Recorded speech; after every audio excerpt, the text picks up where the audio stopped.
बच्चों ये कार्यपत्रक 5 है। बस की यात्रा एक व्यंग्य है जो आपकी पाठ्य पुस्तक वसंत में दिया गया है। व्यंग्य शब्द का अर्थ मैं अभी आपको समझाती हूँ। पहले हम कार्यपत्रक शुरू करते हैं। कार्यपत्रक में सबसे ऊपर आप यहाँ पर जहाँ विद्यार्थी का नाम लिखा है अपना नाम लिखेंगे। यहाँ पर अपने कक्षा अध्यापक का नाम लिखेंगे, यानी कि जो आपकी क्लास टीचर हैं उनका नाम लिखेंगे। अब इसमें देखिए कह रहे हैं कि बच्चों आज इस कार्यपत्रक में हम अपने पाठ्य पुस्तक वसंत के तीसरे पाठ बस की यात्रा का प्रथम भाग पढ़ने जा रहे हैं। यह हरिशंकर परसाई जी की व्यंग्य रचना है। अब ये देखिए इसके लेखक का नाम है हरिशंकर परसाई। हरिशंकर परसाई जी की व्यंग्य रचना है। अब इस व्यंग्य शब्द का अर्थ मैं आपको समझाती हूँ। व्यंग्य शब्द का अर्थ है किसी की, जैसे आप साधारण शब्दों में समझे तो किसी को ताना मारना। व्यंग्य करने का अर्थ होता है कि हम किसी की गलत बात को बता भी दें, उसका कह भी दें और उसको उस बात का बुरा भी ना लगे। जैसे कि कभी आप कक्षा में देर से आए और कक्षा में आते ही आपको अध्यापिका ने कहा कि भाई आज तो तुम बहुत जल्दी आ गए।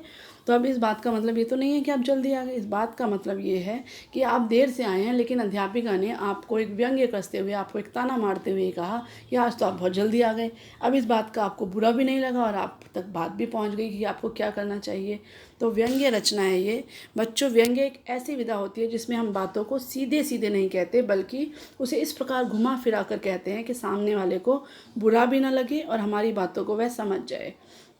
इस पाठ में भी लेखक व्यंग्य का प्रयोग करते हुए भारत की सार्वजनिक परिवहन व्यवस्था, सार्वजनिक परिवहन व्यवस्था मतलब ऐसी परिवहन व्यवस्था जो सरकार चलाती है और जो सभी लोगों के लिए उपलब्ध है। कौन कौन सी है हमारे यहाँ पास सार्वजनिक व्यवस्थाएं? जैसे रेल है, बस है, मेट्रो है। ये सार्वजनिक परिवहन व्यवस्था है, यानी कि जो सरकारी हैं, जो सार्वजनिक है, सभी लोगों के लिए उपलब्ध हैं। पर गहरा चोट करते हैं। आइए पाठ को पढ़ते हैं और समझते हैं। हम 5 मित्रों ने तय किया कि शाम 4 बजे की बस से चलें। लेखक और उनके 4 मित्र थे, तो इन पांचों ने तय किया कि शाम को 4 बजे की बस से चलें। पन्ना से इसी कंपनी की बस सतना के लिए घंटे भर बाद मिलती है।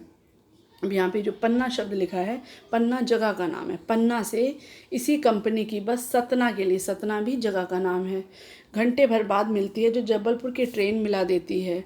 जो कि हम पन्ना से चले सतना पहुँचे और सतना से जबलपुर जाने वाली ट्रेन तक पहुँचा देती है। सुबह घर पहुँच जाएंगे। हम में से 2 को सुबह काम पर हाजिर होना था। अब देखिए जो ये हाईलाइट किए हुए हैं शब्द, उन शब्दों के अर्थ जान लीजिए। हाजिर होना था मतलब उपस्थित होना था, इसलिए वापसी का यही रास्ता अपनाना ज़रूरी था। लोगों ने सलाह दी कि समझदार आदमी शाम वाली बस से सफ़र नहीं करते। जो लोग वहाँ थे उन्होंने सलाह दी कि जो समझदार आदमी हैं, जिनको अपनी ज़िंदगी से प्यार है, वो शाम को इस बस से सफ़र नहीं करते। क्या रास्ते में डाकू मिलते हैं? नहीं, बस डाकिन है। अब उनसे पूछा गया कि भाई क्या रास्ते में डाकू मिल जाते हैं जो लोग इस बस से रात को सफ़र नहीं करते?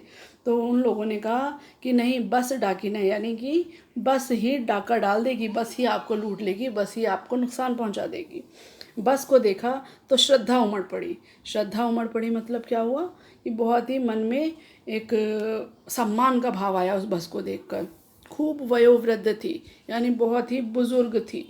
सदियों के अनुभव के निशान लिए हुए थे। ऐसे लग रहा था उस बस को देखकर कि सदियों से चली जा रही है ये बस।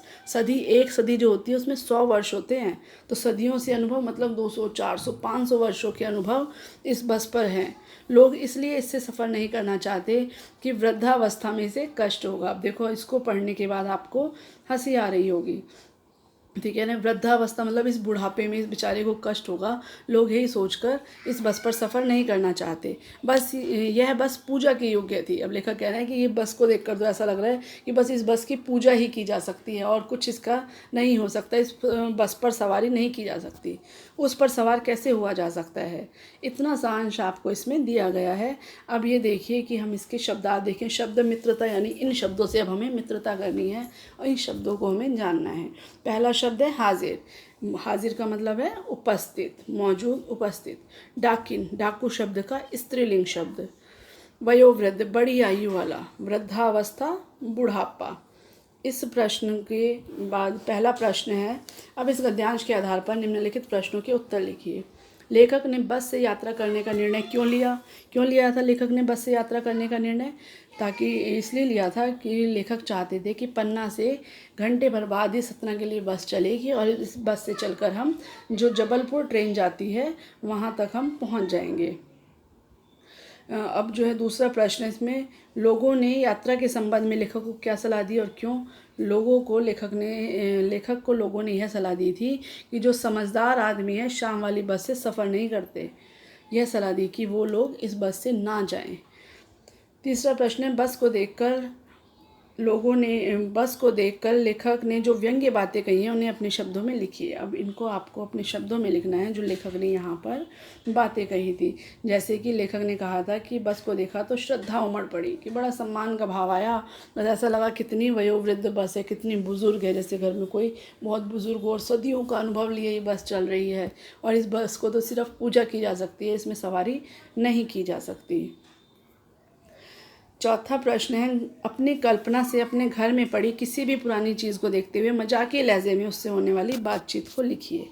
अब आपकी एक गतिविधि जो है उसमें आपने अपनी कल्पना का प्रयोग करना है। आपको ऐसा सोचना है कि घर में कोई पुरानी चीज़ पड़ी है, जैसे कोई पुराना पलंग है जिसे आप बेड कहते हैं वो है, कोई पुरानी कुर्सी है, या कोई आपके दादा दादी की पुरानी छड़ी है, या कोई पुराना पंखा है, कुछ भी कोई भी चीज़ हो सकती है। उसे देखिए और मजाकिया लहजे में यानी व्यंग्यात्मक लहजे में उससे बातचीत करते हुए लिखना है आपको, कि आपने उससे कुछ पूछा, उसने जवाब दिया। तो इस तरह से मजाकिया लहजे में उससे होने वाली बातचीत को लिखिए कि आप उस वस्तु से बात कर रहे हैं, आप क्या कह रहे हैं और उसका वह क्या जवाब दे रही है, क्या उत्तर दे रही है। यह आपको इस गतिविधि में लिखना है। ये चारों प्रश्न आपको करने हैं। आशा करती हूँ कि आपको ये कार्यपत्रक अच्छे से समझ आ गया होगा।